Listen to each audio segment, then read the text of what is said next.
Greetings, friends. We wish to speak about death. Most humans have a concept of the death experience that was given to you by your religion, but in truth, most do not have certainty about what really happens upon the death of the physical body. So let's take a closer look at the death experience. For many humans, death is not a comfortable topic. Many will see the title of this message and decide not to read or listen to it. Why? In large part, it's because you fear death. For many, that is simply the fear of the unknown. Others have known someone who made their transition in a painful or traumatic way, and so they fear having to endure a similar experience. And most have also seen countless deaths depicted in the movies and television, which are rarely joyful events. So often the death you see on your screen is untimely and violent. Pause for a moment now and consider this. Why is that thing you fear the most as a human race, the thing that you are perhaps least comfortable talking or even thinking about, why is it one of the most common themes of your entertainment? Humans have such a distaste for engaging in meaningful conversation about death, and yet you spend money and precious free time watching people die in unpleasant ways. You don't want to envision your own death, even under pleasant circumstances, and yet you are entertained by watching simulated death over and over. Ponder that. Is it rational? Your fascination with and aversion to death both arise from the fact that you know it is inevitable. You know that at some point you will leave the physical body that you now inhabit, and you will journey to what? Heaven? Hell? Nothingness? Pure consciousness? A big cosmic party? The judgment of your God or prophet? You don't really know, do you? At least not consciously. But your higher self knows. The higher self, that part of you which resides on the other side of the veil, has the perspective of having transitioned into and out of the physical many times. It also has the perspective of never having been physical. How can that be? Because there is a part of your soul that always remains non-physical. Only a portion of the soul incarnates in the body. The portion that incarnates has no fear of death when it is not incarnated, because it has the perspective of the higher self, with no veil creating the perception of separation. From this perspective, it understands that the cycle of birth and death is a game, and it is a willing participant in the game. When abiding on the earth plane, it surrenders that understanding. Once back in the physical, the perspective of the higher self dissolves, and you are once again in a state of questioning. For many, it is also a state of fear. On the other side, your higher self views the cycle of birth and death, and hence the death experience, with a level of detachment similar to what you experience when watching simulated death in a movie. You may feel a sense of sadness if death comes to a character you like, and you may feel relief and even joy if death comes to a distasteful character, what you would call a bad guy. But your overarching response is typically detached acceptance. You know it is just a story after all, so no point in spending a lot of time and energy feeling too good or too bad about either outcome. In a similar way, your higher self knows your life is just a story that you write through the choices you make of your own free will. The part of you that is non-physical watches you progress through the movie of your life, and it speaks to you as you go. Have you ever known someone who talks to the TV or the movie screen? If a beloved character is about to make a dangerous choice, they may shout, "No, don't do that!" And when the character makes a successful choice, they may cheer, "Yeah, way to go!" Maybe you are also a screen talker. Well, your higher self is a lot like that. You are the central beloved character in the story of your physical life, and the higher self is your cheerleader. When you make enlightened choices, it embraces you and says, "Great job, I knew you could do it." And when you are on the verge of making a boneheaded decision, it shouts, "No, don't do that. Go over there instead." But just as you cannot alter the choices of the characters you are watching on your screen, your higher self cannot interfere with the choices you make of your own free will. You are always in the driver's seat when in the physical.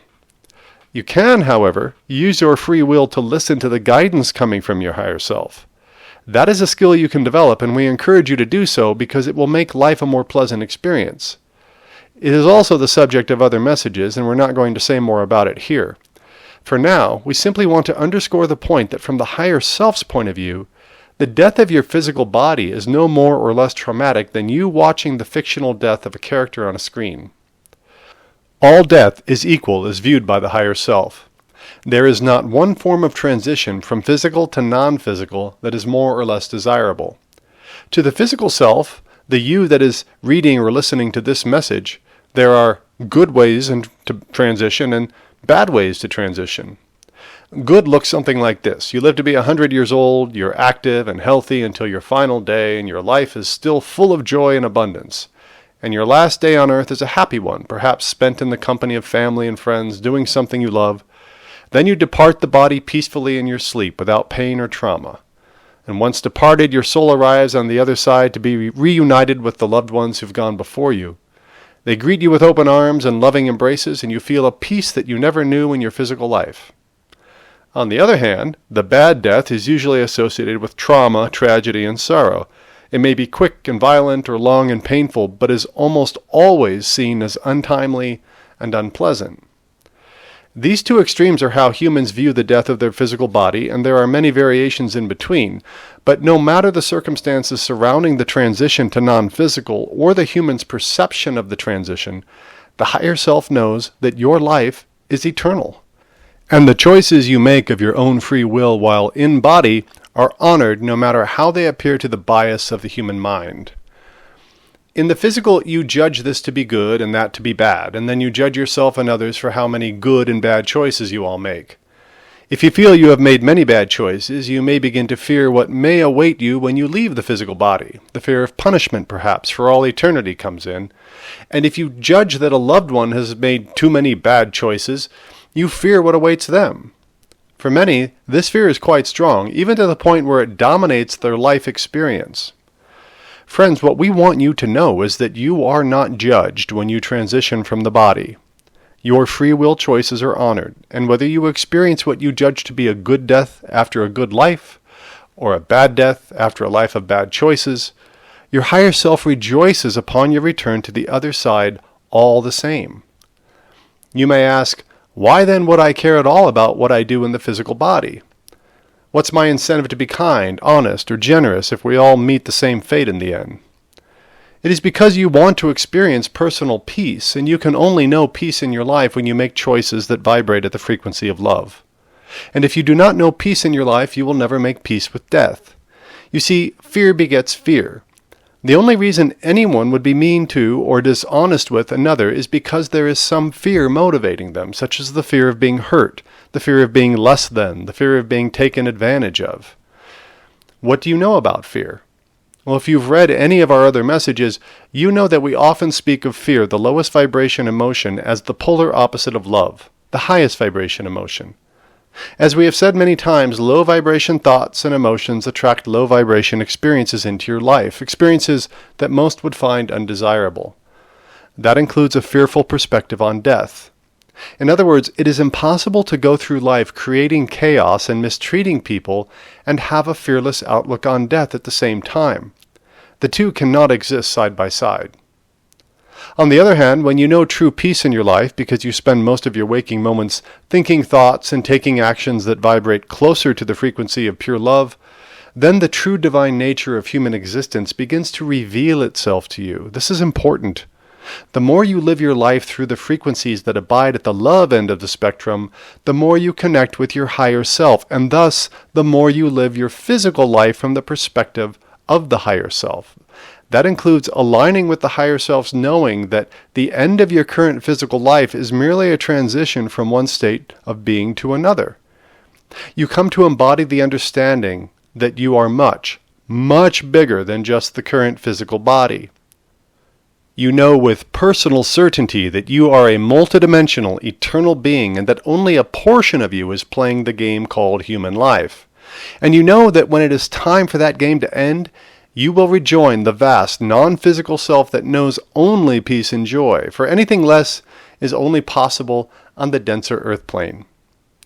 You may even come to look forward to your transition from the physical, not because you want your physical life to end, but because you desire to know how big you really are. Think of it as looking forward to graduation from high school. You may be really enjoying school, having a great time with friends and learning many new things. A part of you wishes the good times could go on forever, but another part of you can't wait to move on to see what other amazing experiences await you. You already know the world is so much bigger than your current experience, and you are excited for your transition into that world. Your experience of physical death can be like that, friends, but it all comes down to how you live your physical life. When you live a life rooted in fearful thoughts and actions, death is a fearful thing. But when you live a life of love, physical death is not frightening. It is instead just the next step in your journey of expansion into your true nature. The more you live in love, the more you bring heaven down to earth. And when you are already living in heaven, why would you have any reservations about leaving the physical body to meld fully back into the heavenly realms where the higher self dwells, free of duality and constraints? Some experience fear or sorrow when they think of the ones they will leave behind upon transitioning. They are sensitive to the grief that they know loved ones will feel. But we want you to know that the feeling of grief one experiences when another transitions from the body is nothing more than feeling the disconnection from the energy you both share in the physical. When one soul withdraws their energy from the physical plane, those who remain experience it as profound loss, and that causes the feelings of sorrow and anger that often surface. But it doesn't have to be that way at all, because every human has the ability to remain connected to the energy of their beloved departed souls. How do you do that? Again, by raising your vibration to align more closely with the very high vibration of the non-corporeal soul. As we have said, the earth plane is intentionally very dense. That is why you forget how big you truly are when you are in the physical. But you can remember even when in the physical body by continuing to align with love. Moment by moment, thought by thought, choice by choice, align with the divine love that you are in the non-physical. In doing so, you are also then aligning with those you love who have already transitioned. Their energy is always available to you. You simply must raise your vibration to meet them. Therefore, the best thing you can do to lessen any concern you may have about the grief others will experience upon your transition is to teach them this truth and to model it for them through your own thoughts and actions. Practice divine love, compassion, forgiveness, and patience, and model these values to those whom you love in this life to encourage the raising of their own vibration. When you do this, you are giving them a precious gift. They still must use their free will to also seek the higher vibration, but you can give them a boost up the ladder of consciousness in a way that will help put your own heart at ease. Physical life and physical death are just different energetic states, friends. When you transition beyond the physical, you merge back completely with your higher self and experience once again the high vibration state of being that is your true nature. But don't wait for the death of the physical body to achieve that state. It is absolutely attainable to you while in the physical, and it is the game you agreed to play. Attaining the state of pure divine love while in the physical is why you are here. Live your life in divine love, and physical death will be as walking through a doorway from one room to another. We wish you blessings on your journey.